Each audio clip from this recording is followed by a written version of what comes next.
Are they really going to make us do this? Really? Really? All right, this is the big story. Let's get into it. This will be a lot more lighthearted than this morning's story. So let's buckle in, have some fun with this, and look at some of the stuff that's blowing up this Monday, specifically looking at the BS Epstein report, Musk starting a new party, and the irony in Mexico City, shall we? The DOJ supposedly drops an 11-hour video of Epstein's prison cell the night he died. It's not his prison cell. It's the common area in which they can go and watch TV, complain, whatnot. It has nothing to do with his actual death. It just shows that nobody came through that area in order to get to his prison cell. That does not show that Epstein killed himself. Not only that, they're claiming a bupkis load of other stuff that is absolutely insane. The DOJ released a video from the prison in which the late financier and convicted PDFer Epstein died in 2019, concluding that nobody entered his cell that day and that it was in fact a suicide. In a memo that also details the Justice Department's findings from an investigation into the existence of an Epstein client list and questions around his death, the findings state that Epstein did not keep a client list and that his death in 2019 was a suicide. The memo says the FBI agents reviewed more than 300 gigabytes of data and physical evidence in its investigation into Epstein and his death. The systematic review revealed no incriminating client list. You keep screaming fire. I'm believing there's going to be a fire. There was also no credible evidence found that Epstein blackmailed prominent individuals as part of his actions. We did not uncover evidence that could predicate an investigation into uncharged third parties. Really? The Justice Department released nearly 11 hours of footage from the common area of the special housing unit in the facility where Epstein was held. After a thorough investigation, the FBI investigators concluded that Jeffrey Epstein committed suicide in his cell at the Metropolitan Correctional Center in New York City on August 10, 2019, the memo states. This conclusion is consistent with previous findings, including the August 19, 2019 autopsy findings of the New York City's Office of Chief Medical Examiner, the November 2019 position of the U.S. Attorney's Office of Southern District of New York in connection with the investigation of federal correctional officers responsible for guarding Epstein, and the June 2023 conclusions of DOJ, blah, blah, blah, blah, blah. Done with all that mess. Let's go ahead and blow that fallacy up, shall we? I smell some pants on fire. The PDFer's neck was broken in multiple places. Somebody threw something around his neck and stepped on his chest pretty doggone good to snap that neck. The cell blocks were reportedly unlocked. His jail door was unlocked. He was supposed to be on suicide watch. Why was nobody watching him? Why were the guards miraculously asleep? Why were the video cameras working for every segment except for the cell block itself? Very odd. And when they asked the technician why didn't he repair the cell blocks video cameras for that day, he responded he didn't know why he didn't finish it that day. No one was interviewed, the inmates on the cell block. So the inmates that were there, that saw him or could have seen him or heard him kill himself, none of them have been interviewed. Would seem like a prudent thing to do, right? Multiple inmates were immediately transferred and were never disclosed whom they were. So the moment he died, within, I believe, 3 days, almost all the cell inmates that were there were transferred out. So, I mean, if you have one of them kill somebody, the obvious thing to do would to transfer them all out, try to obfuscate who it was that might have done it. Seems reasonable to me. And as far as the supposed client list that doesn't exist, so let's just say there was a logbook and it had people like Gates in it. It had people like Clinton in it who visited multiple times, who's reportedly liked him young. Was it Prince Andrew that settled out of court and was disgraced because indeed he had a relationship with shown him to be a PDFer? So all these are prominent people and supposedly there's no evidence behind any of that? Sure. I'm just going to leave this right here. Yeah, I'm just going to leave that right there and just say you're a lying sack of horse manure. We all know the truth. We all know people are being protected who are high up, who have a lot of political power, a lot of money. And Hillary, I hope you see this. Hi! Yeah, we all know it's true. We all know your hubby likes them young, and y'all are both discussing ratchet pieces of excrement that we will see in hell burning. I love justice coming for you one way or another. It might not come in this world, but it will come in the next. Well, now that we got that horrible topic out of the way, let's look at some funny stuff. So Musk, the son of a, did it. He did it. Did he? Elon Musk on Saturday evening officially announced the creation of a new political party, which he called the America Party. By a factor of 2-1, according to Musk, you want a new political party and you shall have it, Musk said on X, referring to a poll the billionaire posted on Friday. When it comes to bankrupting our country with waste and graft, we live in a one-party system, not a democracy. Today, the America Party is formed to give you back your freedom.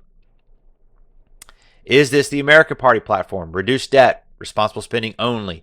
Modernize military with AI and robotics. Pro-tech. Accelerate to win in AI. Less regulation across the board, but especially in energy. Free speech. Pro-natalist. Centrist policies everywhere else. And Elon Musk states yes. Notice what's not in there. Nationalistic identity. Nationalism. Yeah, he still wants those H-1B visas. He wants that cheap labor.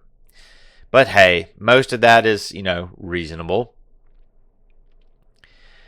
Musk seemed to outline his targeted strategy with new party, which he stated would make sense to focus on 2 to 3 Senate seats and 8 to 10 House districts to effectively swing votes in Congress.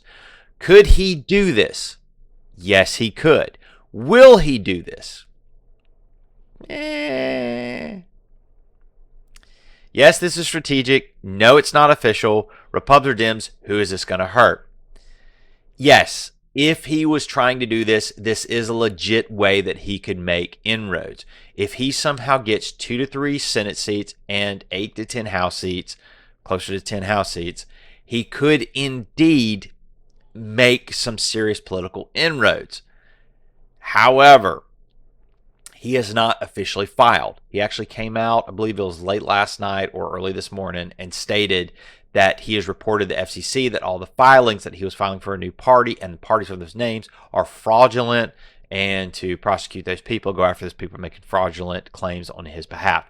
The party is not official. Knowing Musk and how he, flits to the next shiny thing, hopefully this will distract him and he will come out of this reverie and he'll be back focused on what he should be focused on, which is his businesses. Right now, Tesla stock took another tank this morning. Because if he is not focused on Tesla and SpaceX and is now going back into the political arena, what does it mean when you don't have somebody that's strategically focused on these companies and leading them into the future?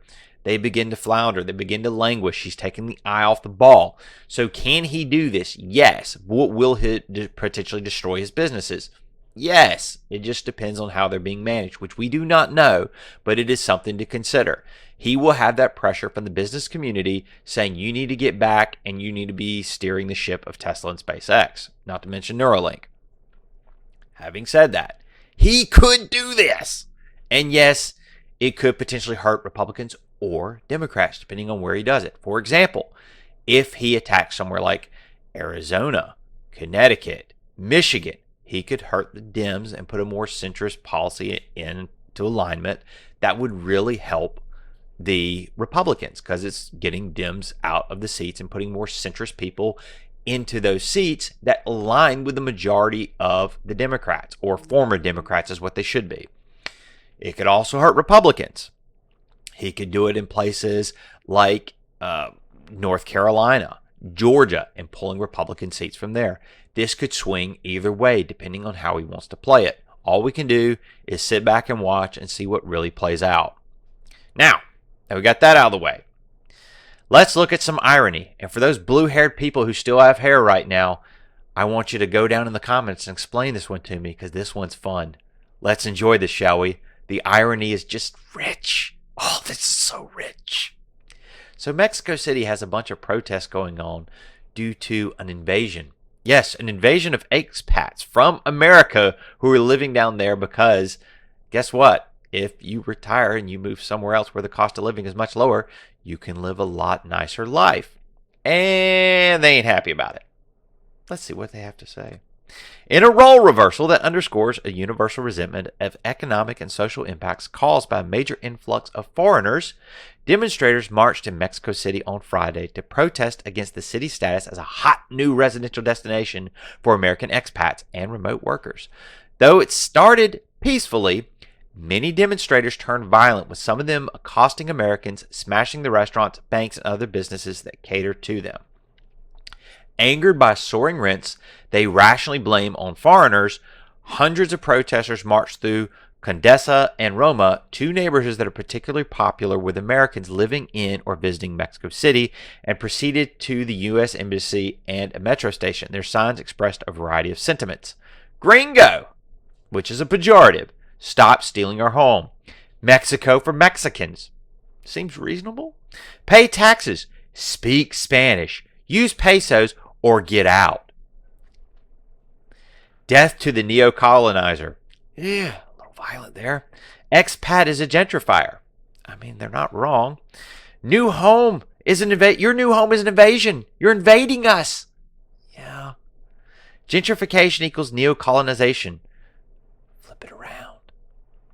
To gentrify isn't progress, it's disposition. Yep, they're displacing them. Kind of like here. We shouldn't feel like foreigners in our own land. Taste it. It's delicious. It's delicious. Video captured protesters screaming at American-looking tourists as they sat at sidewalk eateries, and a man spray painting, "Kill a gringo," on the wall of a building. Do you think it'll turn violent? Do you think Americans will be killed? Do you think they're going to protect Americans? This is from the Mexican mayor of Mexico City. Mexico City does not agree with gentrification. We know that gentrification can exclude those who have lived their entire lives in their neighborhoods, which is why we allocate unprecedented resources to create conditions that allow them to continue developing their life projects in their own communities. However, we in no way endorse violence to address this issue. We reject violence as a method to resolve conflicts. This city stands for rights and freedoms. We respect demonstrations and social expressions in response to any situation, but not aggression. These protests did get aggressive. They destroyed businesses. They accosted and hurt and violently attacked Americans, or anyone they perceive to be American. Again, they are upset that Americans are moving down there because the cost of living is a lot lower, and they don't like it, because what happens when you have more money than everyone else around there, you then displace other people in an apartment complex, in townhomes, in homes, driving up the price of rent, driving up the price of food, driving up the price of all goods and services in that area, because you get an influx of people who are wealthier. You gentrify it, and it excludes people who have lived there. Yeah. So, I question you blue-haired people.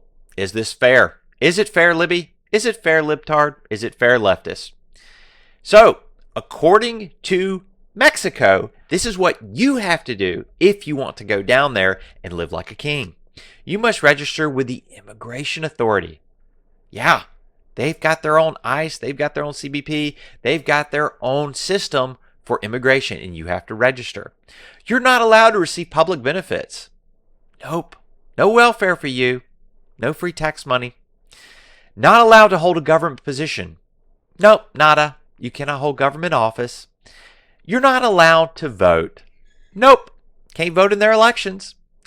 You must live there legally for at least 5 years before you can file to become a citizen. You must learn the native language, Española. You must renounce your foreign citizenship. You can't have dual loyalties. You must fly that Mexican flag. You must learn and understand the Mexican culture and history. You must assimilate. Yeah, delicious, delicious. But I can still be an illegal in Mexico, right? No, you cannot. You will be detained. You will be fined, and you will be deported. And if found criminally liable, you will go to prison for 6 years.